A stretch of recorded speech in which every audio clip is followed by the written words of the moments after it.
Hey, it's Bill Gross, the LA probate expert. I'm a real estate broker here in Los Angeles, California, and I work with families, and I work with with investors and wholesalers. I work with realtors and with attorneys in helping get the better outcome for probate and trust real estate and legal real estate. And somebody I've worked with for a long time friend, long time client, and attorney here in Los Angeles is David Schechet. David, how you doing?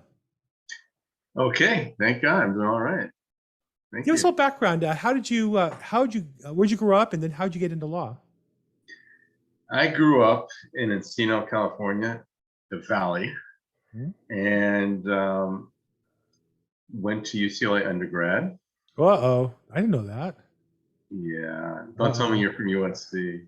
No, one's from UCLA. One's merely from UCLA. One is a Trojan. That's the distinction. Yeah, well, I'll tell you something. I grew up with O.J. Simpson and great Wow. football teams, and also the UCLA was a great rivalry back then. Gary And I also Beeman. grew up. I grew up with Johnny, Johnny Wooden, and the basketball teams were great. I went to Johnny Wooden basketball camp. I was Yeah. the best, like one championship I got, best defensive player there. I really, That's, so I went to UCLA. The price was right too. I cannot complain. There's nothing you can say about that. And I just enjoyed, I enjoyed economics. I enjoyed some of the more interactive courses. And what I mean by that is more social. And I think economics is in some ways a social science.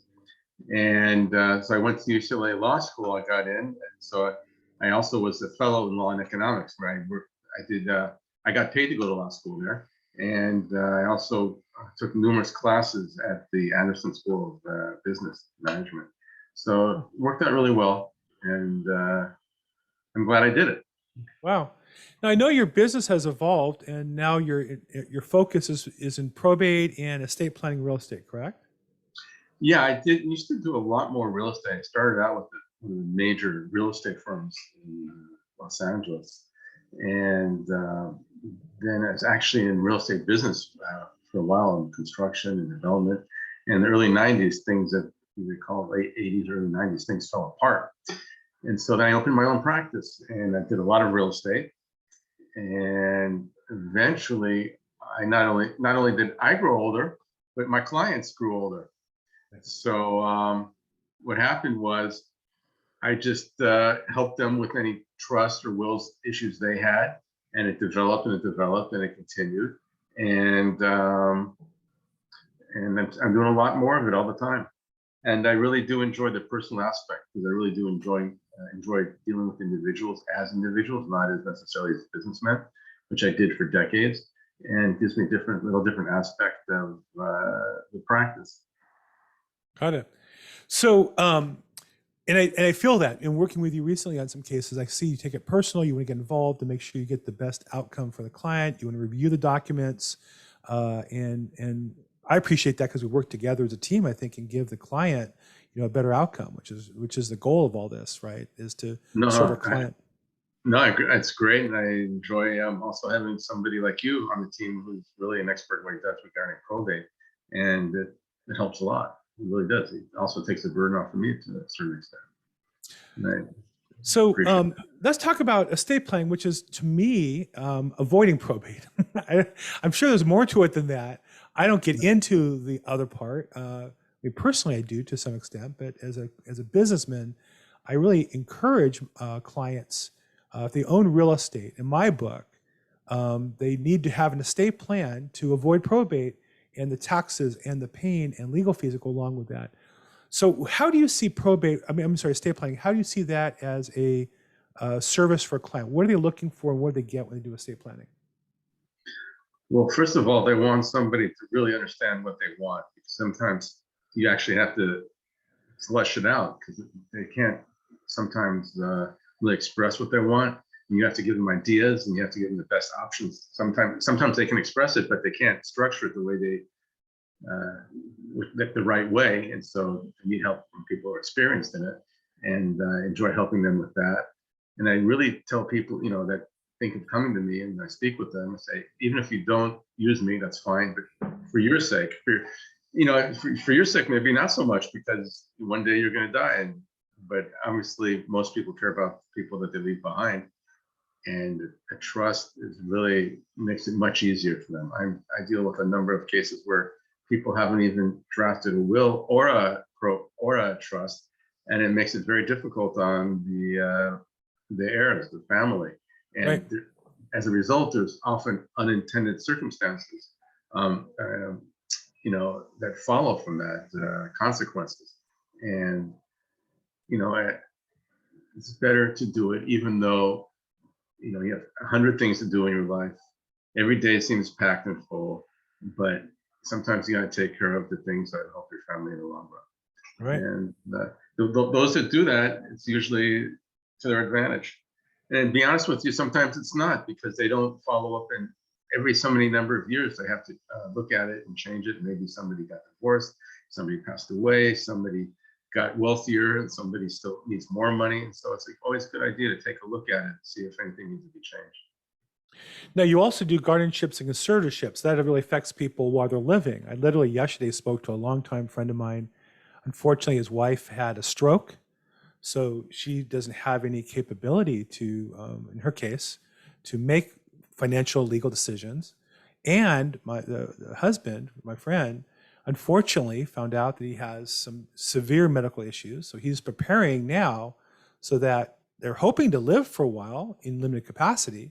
But at some point, neither is able to make those decisions. So from my way of thinking, really the guardianship for children and the conservatorship for adults kind of creates those instructions and powers while you still have power before you lose power over your life. Is that how you see it? Or why do clients come to you for conservatorships? I see, just like trusts are often there to help you avoid a future probate. And I also believe that if they're durable power of attorneys, they can help you get around the need for conservatorship. If you go to conservatorship, you have to go to court, it has to be approved. There might be people that will argue against it, and it's also expensive. Whereas if you have a power of attorney saying, this person will take over all my financial issues if something happens to me, then there's no need to go to court. And if that person can't do it, like in your case, maybe the husband can't do it, so then the son or somebody else will take over, and it totally takes care of the need for going to court. Again, in his case, he has a son who's ready, willing, and able to do it, but he has to empower the son ahead of time while he has capacity. And so the tool to do that is a durable power of attorney. Well, I do hope that the wife has the power to do it also, the capacity to do it for her, because there might be the need to sell a property and she may not be able to sign now for anything. Who knows what she has the capacity to sign? It causes a problem. She might have to go to court, or a loved one might have to go to court. So, helps to just think ahead and take care of the things that cost a little bit now as opposed to a lot later. It's almost like an insurance policy. Good way to think of it. I had another client, and I think of it, where they lived together like husband and wife. They never got formally married for some legal reasons. When the kind of quasi-husband went to the hospital, they were looking for an insurance policy they knew they had to provide a certain type of care, and the wife couldn't find it. And because she wasn't legally a wife and they hadn't planned ahead, she couldn't get access to his bank records to see where he'd been paying the premium. And so here they have this policy set aside for this matter. And because they didn't do the planning with the paperwork, she didn't have access to it at the right time. So you're right, it is kind of like an insurance policy. You want to plan ahead and get these things taken care of. What do you see? I mean, I know my answer, but I'd like to hear from your perspective. What do you see as the biggest impediment to people not planning ahead? Because an estate plan in advance, thousands of dollars can avoid tens of thousands of dollars and heartache and misery down the road. What do you see as it that stops people from moving forward to make those plans? It's a very good question. And I would say there are so many reasons, and not everybody can have the excuse of all of them, but everybody has a few of them. One could be the expense. One can be, I feel good, and it's not, so therefore it's probably not urgent because I don't think I'm going to pass away anytime soon. Right. Oh, by the way, especially nowadays with COVID, we do see a lot of people passing away that we never thought would pass away so early. And so there has been an increase in people taking care of the business, so to speak. But again, I think it's people being preoccupied with life. And same thing with life insurance. Not everybody has life insurance. And I often tell people, even though you might get a trust, it's not sufficient. It's necessary, but not sufficient, because even though you pass, it might help pass on your assets, but you may not have enough assets for the people living behind. And life insurance is a crucial thing to get in addition. Got it. So I know that on your website, you have a phone number if somebody calls for free consultations. So if somebody is watching this or has questions, doesn't really know, is this right for me? What's it going to cost? What's the process involved? They can give you a call and talk to you ahead of time and kind of get some of those basic broad strokes questions answered. Absolutely. It would be my pleasure. I often have consults with people who I never even work with afterwards. And some people I tell, you know what, your situation, I don't think it's, for example, more of a litigious situation with trust and probate. I tell people I don't think it's worth your time, effort, or money to spend on it. I don't think that's the case. You're more than welcome to go somewhere else, get a second opinion. And then there are people that I think I could really help. And if we can work it out together, we proceed. Great. It's always my pleasure to speak with people. So your website is davidschechetlaw.com. We'll put that in the description below. I'm sorry, davidschechetlaw.com. Yeah. David Schechet, S-C-H-E-C-T. No. S-C-H-E-C-H-E-T law.com. David Schechet law.com. And on there also he has an 800 number, 800-282-4731. I'll put that in the description down below. So you have to rely on my poor pronunciation. And so if you want to get involved with him, you can check his website out. At the bottom, he has an email contact form as well as a phone number. You can contact him and get questions answered. Okay. So any last questions, David? Somebody's watching this and they're kind of on the fence. Do I get involved? Do I not get involved? Should I plan ahead? I don't know. What would you say to them? Well, I would say again that everybody's going to pass away. Everybody. And secondly, not everybody, but a lot of people as they get older get sick. So there's at one point in your life, if you have anything and you want other people to have it, most likely you will need it, a trust, an estate plan. And better to do it now while you're healthy, and it can be structured in such a way that it can be flexible enough to last and be effective and help your desires for really decades to come, even though every so often it should be reviewed. And just from, I always say as a disclaimer that doctors probably think everybody's sick because all day long people come to them are sick. They must get a skewed perception of the general population. But in this case, really everybody does die eventually. Yes. And having been in court and having seen what happens, and I said to myself, why didn't they just take a few hours? And then that's all it would have taken to stop this nonsense. Wow. That's a good point. Well, look, I appreciate that. And I know working with you, you do estate planning, you do probate, you do a great job. I enjoy working with you. I know that the clients are well served by you. And and I know you do business all over California because you're really virtual. You're really kind of set up to do business in multiple counties. I know we've worked together throughout the state of California. So that's another thing, depending on where you are. Feel free to give David a call. Do you work in all counties? I know I've done business with you, I think, in 3 or 4 counties. Are you in all counties in California, or are you licensed in all counties? Just about. There's really, first of all, of course, when it comes to estate planning, it's really not relevant because it's more California law than any county law that prevails. Sure. And as far as court and probates, again, it's California law that controls. There might be local rules on how you file it and so on and so forth.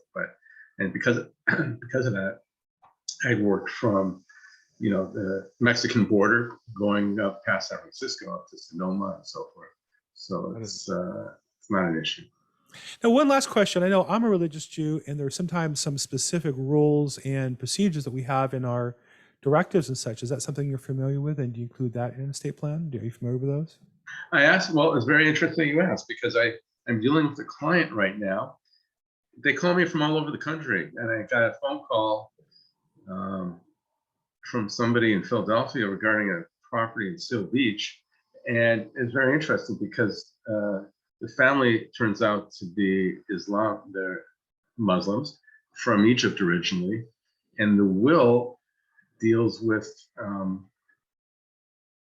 inheritance and following Islamic law. So there's always a wrinkle when you have people that want to follow different law, not just in the United States, but also other countries or other religions. And I know that Judaism has rules also. And if you don't have a will, again, that would go a different one way, but that doesn't follow, that doesn't control. California would control in that situation. So for such people, it'd be really good to have a trust or a will taken care of ahead of time, just to make sure that proper rules be followed. So you get the particular religious practices written into the trust and the attorney documents ahead of time, rather than rely on the state of California, which is going to do it according to the state of California. Exactly. Yeah, I always tell people, if you don't have an estate plan, then basically you're letting if you incapacitated, your life is going to be run by the DMV, and when you die, the DMV will decide how to divide up your money after they spend as much as they can, or you can avoid that with a proper estate plan. That's kind of how I try to get people to think. Having been to the probate court, in some regards, the DMV is a little more efficient than probate court in some regards. Yeah, now with I think also maybe COVID and tuition, more people dying, one, and fewer people working in the courthouse. Yes. It's caused a backlog in many jurisdictions. Yeah, it really does. Avoid it. Exactly. Well, look, David, I appreciate it again. DavidSchechetLaw.com is the website. We'll have it down below. And if you want a free consultation, 800-282-4731. I recommend him heartily. I've worked with him. I'm really proud to. I've known him for, I think, 25 years or 20 years or so. We've done business. More. But more. And then recently in probate and several different clients and something I really feel good about. So, David, thanks for being on our call today and look forward to talking to you soon. Sounds great. Take care. Bye-bye.